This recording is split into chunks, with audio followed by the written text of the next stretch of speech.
Halo Mas Bro dan Mbak Bro, selamat datang kembali di channelku. Bersama saya Mas Irul. Nah, di kesempatan ini saya akan coba berbagi lagi sebuah informasi terkait rekrutmen P3K Guru 2023 ataupun rekrutmen P3K Teknis dan CPNS tahun 2023.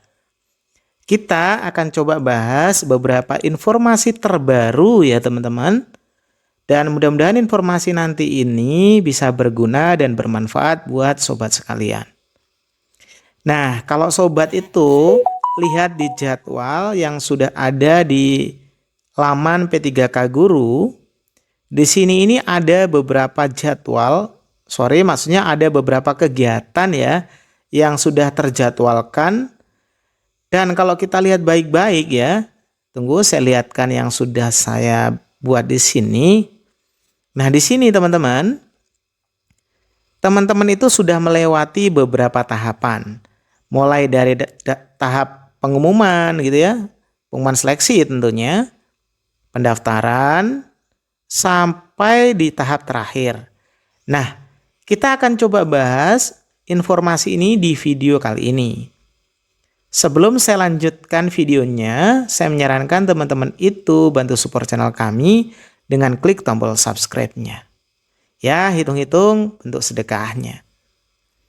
Siapa tahu ya dengan nge-share video YouTube kami tentang CPNS P3K bisa membantu teman-teman yang lainnya.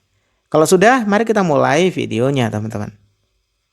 Nah, saya yakin teman-teman sudah ngikutin ya proses tadi ya. Bahkan sudah tadi itu ada yang prosesnya sudah tahap seleksi administrasi.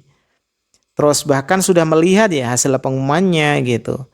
Bahkan kemarin banyak yang rame-rame menyanggah tuh, katanya ada yang nggak lulus ya administrasinya dan disanggah. Bahkan di video saya pun saya buatkan tutorialnya gimana sih cara menyanggah yang baik dan benar. Di situ rame banget ada yang tanya, kawan-kawan atau gan gitu ya. Gimana sih cara nyanggah? Nggak hanya lewat kata-kata gitu. Bisa mengunggah file PDF atau JPEG sebagai bukti sanggahan. Nah, sudah saya buatkan tutorialnya. Sekarang kalau kita lihat tanggalnya ya di sini, ini adalah tanggal melihat jawaban sanggah. Nah, tentu saja jawabannya nanti ada dua kategori ya, bisa diterima gitu. Bisa diterima atau ditolak. Nah, saya berharap sanggahan teman-teman semua itu diterima ya. Sehingga teman-teman bisa dikatakan lulus administrasinya. Nah, bagi teman-teman yang ternyata sudah lulus administrasi, teman-teman perlu nih simak informasi di ini ya, Instagram dari Kemenpan RB langsung. Jadi pastikan lihatnya langsung di Kemenpan RB yang ini. Ada contreng warna biru, ada warna putihnya ini ya. Ini menunjukkan dia resmi.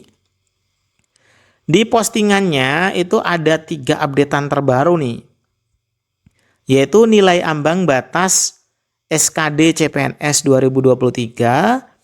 Terus ada nilai ambang batas seleksi kompetensi P3K Guru, ada juga nilai ambang batas seleksi P3K untuk teknis kesehatan. Jadi dari 3 ini, di situ ada ambang batasnya teman-teman. Nah, kita lihat satu-satu ya.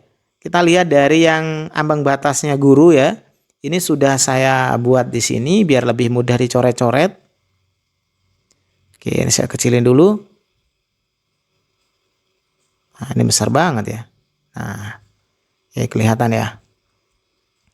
Nah, teman-teman bisa lihat di sini. Di sini adalah nilai ambang batas untuk yang P3K Guru ya. Nah, dengan melihat nilai ambang batas ini teman-teman nanti itu bisa kira-kira memprediksi sekaligus membuat ini ya. Apa namanya? Persiapan sebelum tes supaya nanti bisa lulus gitu. Oke, ini tak besarin dulu. Saya ganti warnanya, ini agak besar dikit lah biar bagus. Oke, boleh ya. Kita lihat teman-teman. Di poin ini, di bagian seleksi, itu ada 4 kategori ya. Ada teknis di sini, ada manajerial, ada sosial kultural, sama wawancara. Jadi ada 4 jenis tes nanti di situ teman-teman. Dan masing-masing tes itu ada jumlah soalnya. Di sini kalau teknis itu 90, terus manajerial 25, sosiokultural itu 20, wawancara 10. Kalau di total sekitar 145. Nah, nilai ambang batas itu sudah dilampirkan ya. Sudah ada di sini, bahkan ada yang terlampir. Kalau untuk teknis katanya terlampir. Nah, kalau yang terlampir ini sobat bisa kunjungi ini bit.ly nilai ambang batas P3K Guru 2023. Nanti di sana akan muncul PDF ya, PDF terkait peraturan ini ya. Keputusan Menteri Pan-RB ini, di dalamnya ada nilai ambang batasnya lengkap di situ. Nah, kalau teman-teman ingin lihat detail sederhananya, bisa lihat di sini ya. Untuk manajerial dan sosiokultural itu kalau digabung total nilai ambang batasnya itu 117. Kalau wawancara itu 24. Nilai maksimumnya untuk teknis 450, manajerialnya 180, sosiokultural 40.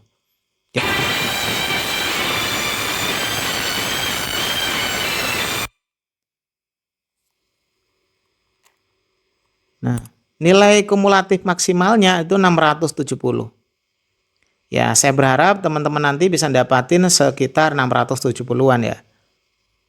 Nah, kemudian paling penting nih, di bobot nilai teman-teman. Di bobot nilai, untuk formasi dibagi 2, formasi umum sama formasi khusus. Nah, kalau di formasi umum, khusus teknis ya, khusus teknis, kalau benar itu dapat poin 5. Kalau salah 0. Tidak jawab 0 juga. Gitu. Kemudian di bagian manajerial sama sosiokultural itu nggak dibedakan. Formasi umum sama khusus sama saja. Paling tertinggi kalau benar dapatnya 4, kalau paling rendah itu dapat 1. Nggak menjawab dapat 0. Nah, dari ini harusnya teman-teman bisa nih, membuat kesimpulan ya. Bahwa ternyata kalau teman-teman ngerjakan soal yang manajerial sama sosial kultural ini lebih baik dijawab. Kenapa? Kalau benar itu berarti kan ada poinnya. Benar 1 atau benar 2 atau 3 atau 4. Kalau nggak jawab, teman-teman itu dapat 0. Nah, nggak ada negatif di sini teman-teman. Jadi saran saya selagi waktunya cukup jawab gitu. Nah, seperti itu teman-teman ya. Oke. Kemudian di bagian durasi, teman-teman bisa ngecek di bagian durasi sini. Nah, itu kalau umum, itu sekitar 120 menit di bagian teknis, manajerial, sama sosial kultural. Sedangkan yang penyandang disabilitas itu waktunya 150 menit. Berbeda 30 menit ya, ada selisih 30 menit lah. Kemudian untuk wawancara itu bagian umum itu pendek banget yaitu 10 menit. Sedangkan yang penyandang disabilitas itu 15 menit. Kalau di total, waktu total keseluruhan untuk formasi yang umum itu 130. Kemudian yang bagian formasi khusus 165 atau formasi yang penyandang disabilitas. Waktunya banyak di disabilitas ya teman-teman. Nah, dengan mengetahui nilai ambang batas ini, teman-teman harus bisa memperkirakan lulus atau tidak. Terlebih lagi poin pentingnya tadi di sini ya. Jadi kapan teman-teman itu harus jawab atau tidak? Tapi saya rasa harusnya jawab semua ya di sini. Gitu teman-teman. Nah teman-teman, kalau ingin lebih detail, teman-teman bisa kunjungi langsung laman resmi ini ya, bit.ly/nilai ambang batas P3K Guru 2023. Itu terkait ini ya, nilai ambang batas yang langsung diatur di keputusan Menteri Pan-RB. Nah, untuk penjelasannya ada di bawah ini. Jadi ada namanya kompetensi teknis. Nah, Ini apa? Ini teman-teman bisa lihat ya langsung di situ. Yaitu penilaian yang meliputi penguasaan pengetahuan, keterampilan, dan sikap atau perilaku yang dapat diamati, diukur, dan dikembangkan yang spesifik berkaitan dengan bidang teknis jabatan. Nah, ini sesuai dengan jabatannya. Misalnya kalau guru gitu ya. Kalau guru itu berarti ya tentang pedagogiknya, tentang profesionalnya gitu. Terus ada kompetensi sosiokultural. Nah, ini lebih ke bagian sosialnya nih ya. Ini tentang keberagaman, tentang hubungan sosial, kepekaan terhadap kepentingan umum atau persatuan, dan empati. Nah, teman-teman harus lihat-lihat soal-soal model kayak gini ya. Kemudian ada kompetensi manajerial. Jadi ini kemampuan seolah-olah menempatkan diri atau mengatur, memanage gitu ya. Itu penilaian meliputi komitmen, kemampuan, dan perilaku individu dalam berorganisasi yang dapat diamati dan diukur, meliputi ya. Jadi manajerial itu ada nantinya integritas, kerjasama, komunikasi, orientasi pada hasil, pelayan publik, pengembangan diri, sampai nanti pengambilan keputusan. Jadi itu adalah bagian dari kompetensi manajerial. Terus terakhir masih ada wawancara. Nah, wawancaranya itu nggak satu persatu atau tetap muka teman-teman ya. Jadi teman-teman jawab soal yang seolah-olah soalnya itu kayak soal wawancara gitu. Yang dites apa saja, yaitu kejujurannya teman-teman. Terus komitmen, keadilan, etika, dan kepatuhan. Nah, jadi itu teman-teman, informasi terkait soal CPNS atau soal P3K tahun 2023 atau kaitannya sama kompetensi ya. Ada kompetensi sosiokultural yang ngecek kepekaan terhadap keberagaman sosial gitu. Ada yang teknis, ada yang manajerial, dan wawancara. Nah, kalau teman-teman pengen lihat yang lebih detail lagi, teman-teman bisa ini. Khusus bagi teman-teman yang ngelamar CPNS, lihat yang di sini ya. Ini bisa dilihat di sini. Ini banyak sekali teman-teman yang udah ngerespon nih ya. Ini 12.847 like.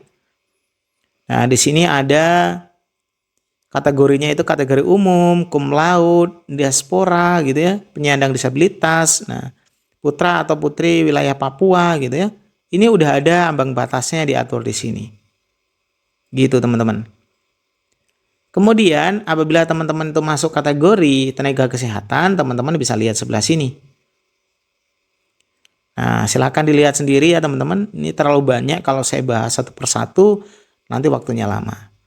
Jadi kalau di ambang batas untuk kesehatan itu ada teknisnya, manajerialnya, sosial kultural, wawancara, mirip dengan yang tadi. Mirip dengan yang guru punya, teman-teman. Nah, gitu ya. Silakan teman-teman baca baik-baik. Nanti kalau ada pertanyaan bisa langsung ini nih, DM ke Instagramnya Pan RB atau bisa juga tulis di kolom komentar. Siapa tahu saya bisa coba bantu sedikit-sedikit ya. Oke, teman-teman semua. Itu adalah informasi penting yang perlu saya sampaikan kepada teman-teman terkait nilai ambang batas. Mudah-mudahan informasi sederhana ini bisa berguna dan bermanfaat buat kawan-kawan semuanya. Assalamualaikum warahmatullahi wabarakatuh.